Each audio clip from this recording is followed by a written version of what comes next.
Okay, today we will try to demonstrate the use of the AI automation in Google Sheets.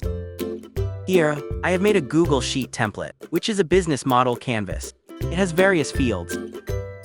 Now, we will input a business idea.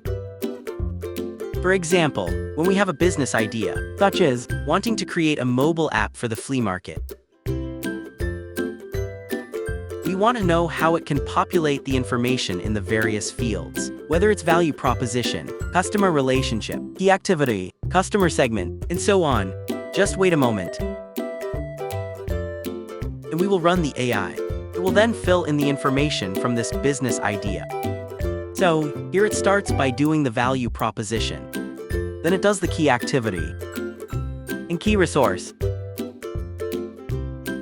Then, customer relation,